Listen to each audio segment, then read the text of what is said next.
Assalamualaikum warahmatullahi wabarakatuh. Selamat pagi anak-anak, senang sekali bertemu dengan saya, Ibu Ella yang akan mengajarkan materi IPS di kelas 7.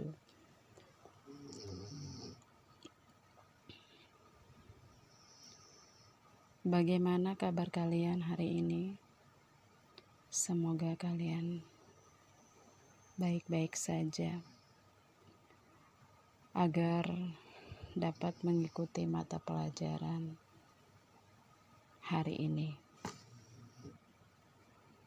dengan baik sesuai dengan arahan Kepala Kantor Kementerian Agama Kabupaten Bima. Maka kegiatan pembelajaran tidak bisa dilakukan secara langsung. Melalui video pembelajaran ini, Ibu berharap kalian tetap aktif belajar dari rumah dan tetap semangat.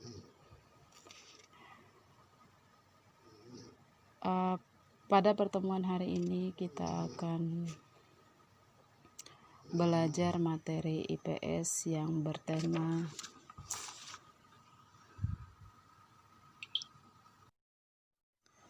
baik. Pada pertemuan pertama kali lewat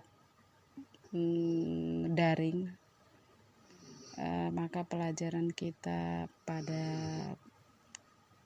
pertemuan pertama ini yaitu manusia, tempat, dan lingkungan. Setelah mempelajari materi ini, Ibu berharap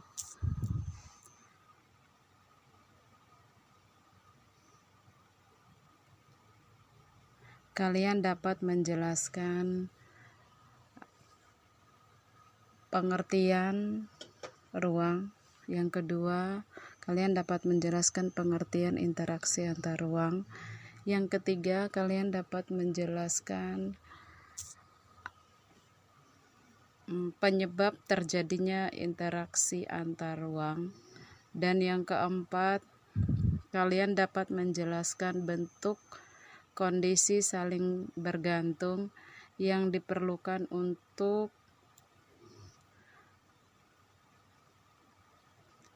terjadinya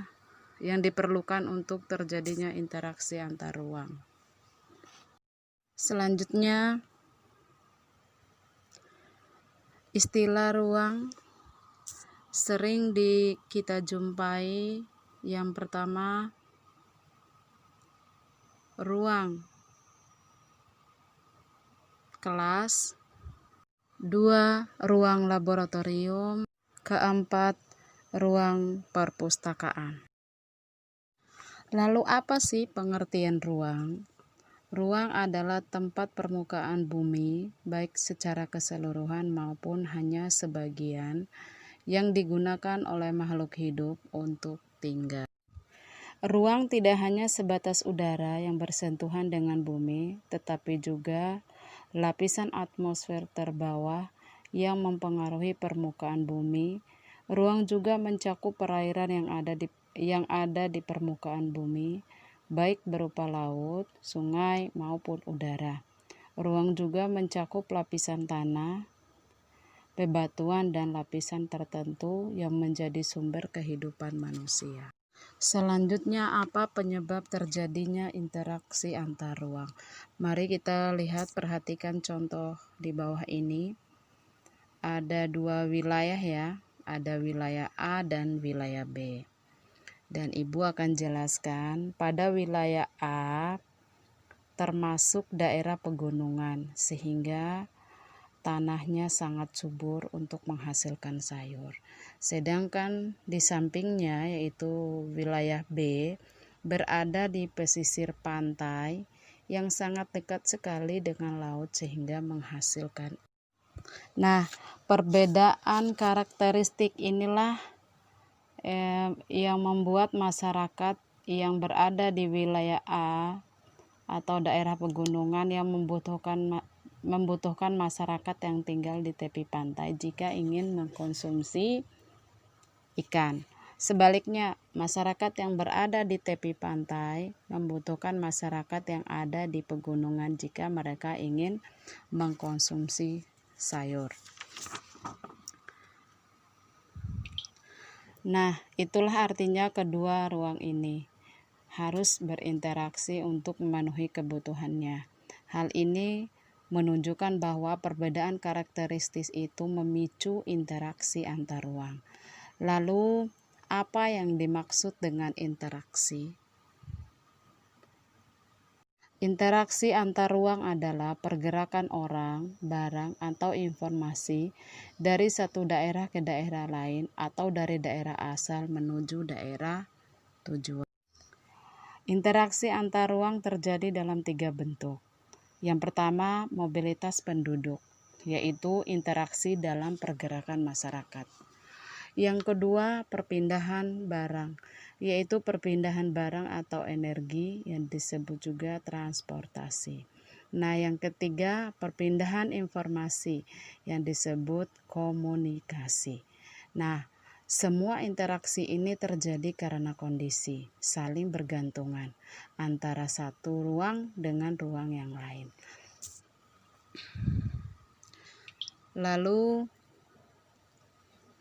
apa saja bentuk kondisi saling bergantung untuk terjadinya interaksi antar ruang? Yang pertama, saling melengkapi. Ada 2 wilayah, bisa kalian lihat. Terdapat 2 wilayah A dan wilayah B. Wilayah A surplus akan sayur, namun membutuhkan ikan. Sedangkan wilayah B surplus akan ikan namun membutuhkan sayur. Kedua wilayah ini saling bergantungan, saling membutuhkan, dan saling melengkapi. Yang kedua, kesempatan antara, di mana ada 3 wilayah nih, ada wilayah A, wilayah B, dan wilayah C. Wilayah C lebih dekat dengan wilayah A. Wilayah C surplus akan ikan dan membutuhkan sayur karena letaknya lebih dekat.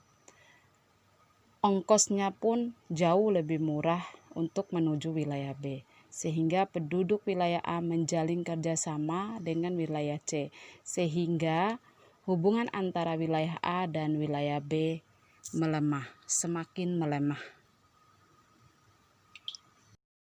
Yang ketiga, kemudahan transfer. Wilayah A akan menjalin kerjasama dengan wilayah B apabila sarana dan prasarananya mendukung. Nah, jika jalanannya rusak atau jembatannya roboh, maka proses interaksi tidak akan terjalin. Nah, demikian video pembelajaran dari saya. Lebih dan kurang, Ibu mohon maaf. Selanjutnya tugas.